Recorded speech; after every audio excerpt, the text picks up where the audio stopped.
জান্নাতে আছে সারি সারি নানা রকম বৃক্ষরাজি, আছে নানা রকমের ফলমূল। কিছু বৃক্ষ ও ফলমূলের কথা উল্লেখ করে মহান আল্লাহ তাআলা বলেন, ইন্না লিল মুত্তাকিনা মাফাজা হাদাইক ওয়া আনাবা। অর্থাৎ নিশ্চয়ই আল্লাহ বিরোধের জন্য রয়েছে সফলতা, উদ্যানসমূহ ও নানাবিধ আঙ্গুর। ফিহিমা মিন কুল্লি ফাকিহাতিন জাওজান। অর্থাৎ উভয় বাগানে রয়েছে প্রত্যেক ফল দুই প্রকার। ফিহিমা ফাকিয়াতু ওয়া নাখলু ওয়া রুম্মান। অর্থাৎ সেখানে রয়েছে ফলমূল, খেজুর ও ডালিম। ওয়া আসহাবুল ইয়ামিনি মা আসহাবুল ইয়ামিন ফি সিদরিম মাখদুদ ওয়া তুলহিম মানদুদ। অর্থাৎ তার ডান হাত ওয়ালারা কত ভাগ্যবান ডান হাতওয়ালারা, যাদেরকে ডান হাতে আমলনামা দেওয়া হবে। তারা থাকবে এক বাগানে, সেখানে আছে কাঁটাহীন কুল গাছ, কাদি ভরা কলা গাছ। ওয়া ফাকিয়াতিম মিম্মা ইয়াতাখায়্যারুন। অর্থাৎ তাদের পছন্দ মতো ফলমূল। মুত্তাকিইনা ফিহা ইয়াদউনা ফিহা বিফাকিহাতিন কাসীরাতিন ওয়া শারাব। অর্থাৎ সেখানে তারা অসীন হবে হেলান দিয়ে, সেখানে তারা যত খুশি ফলমূল ও পানীয়ের জন্য আদেশ দিবে। সেখানে তারা নিশ্চিন্তে বিবিধ ফলমূল আনতে বলবে। ইন্নাল মুত্তাকিনা ফি জিলালিন উয়ুন ওয়া ফাওয়াকিহা মিম্মা ইয়াশতাহুন কুলু ওয়াশরাবু হানিআ বিমা কুনতুম তা'লামুন ইন্না কাযালিকা নাজিজিল মুহসিনিন।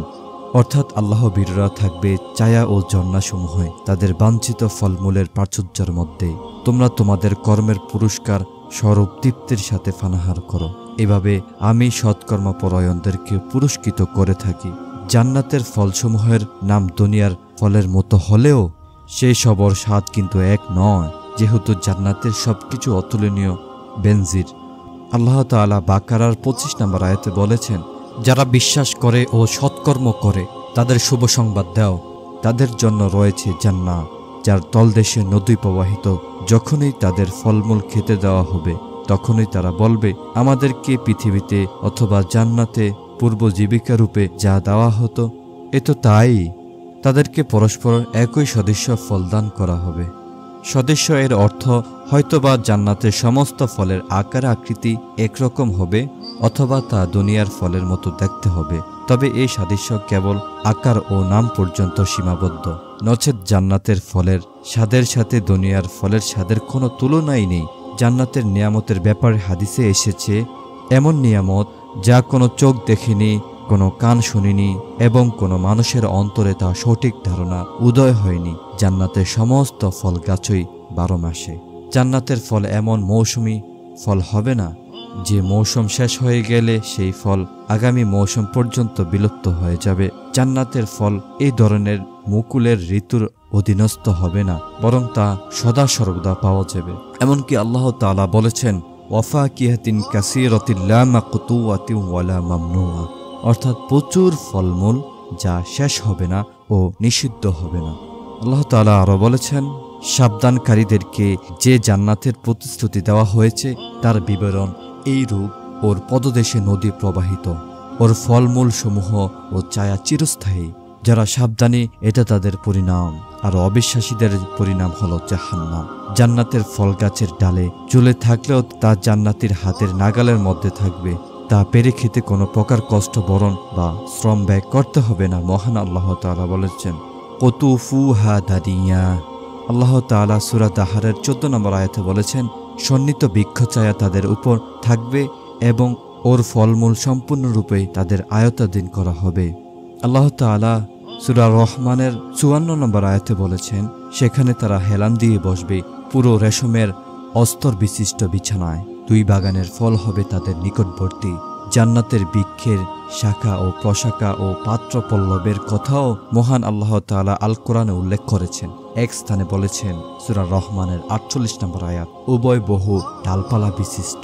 অন্য স্থানে বলেছেন, মুদহাম্মাতান, ঘন সবুজ এই জান্নাতের বাগান দুটি, আর তার জন্যই তার ছায়া হবে ঘন।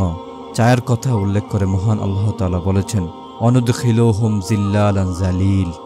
অর্থাৎ তাদেরকে চিরস্নিগ্ধ ও ছায়ার স্থান দান করব। জান্নাতে সূর্য নেই, সুতরাং সেখানে সর্বদা সর্বস্থানে ছায়া আর ছায়া। মহান আল্লাহ তাআলা বলেছেন, ওজিল্লিম মামদুদ, সম্প্রসারিত ছায়া। ইন্নাল মুত্তাকিনা ফি জিলালিন উয়ুন, অর্থাৎ আল্লাহ ভীরুরা থাকবে ছায়া ও ঝর্ণাসমূহে। হুম ওয়া আজওয়াজুহুম ফি জিলালিন আলাল আরাইক মুত্তাকিউন, অর্থাৎ তারা এবং তাদের স্ত্রীগণ সুশীলতল ছায়ায় থাকবে এবং হেলান দিয়ে বসবে সুসজ্জিত আসনে।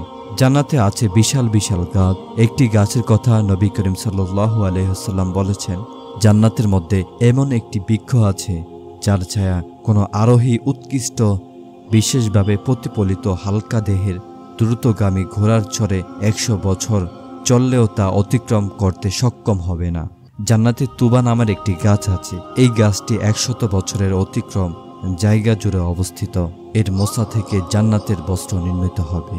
আল্লাহু আকবার। জান্নাতুল মাওয়ার কাছে সিদরাতুল মুনতাহার কথা কোরআনে এসেছে। আল্লাহ তাআলা সূরা নাজমের 13 থেকে 18 নম্বর আয়াতে বলেছেন, নিশ্চয়ই সে তাকে আরেকবার দেখেছিল সিদরাতুল মুনতাহার নিকট, যার নিকট অবস্থিত জান্নাতুল মাওয়া বাসোদ্যান যখন বদরী বৃক্ষটিকে যা আচ্ছাদিত করার ছিল তা আচ্ছাদিত করল, তার দৃষ্টি বিভ্রম হয়নি, দৃষ্টি লক্ষ্যচ্যুত হয়নি। নিঃসন্দেহে সে তার প্রতিপালকের মহান নিদর্শনগুলি দেখেছিল। এটা হলো মিরাজের রাতে যে জিবরাইল আলাইহিস সালামকে তার আসল আকৃতিতে দেখানো হয়েছিল, তারই বর্ণনা। এই সিদরাতুল মুনতাহা হলো 6ষ্ঠ বা 7ম আসমানে অবস্থিত একটি কুল বড়ই গাছ, যার ফলগুলি কলসের মতো বড় বড় এবং পাতাগুলো হাড়ির কানের মতো ঢোলা ঢোলা।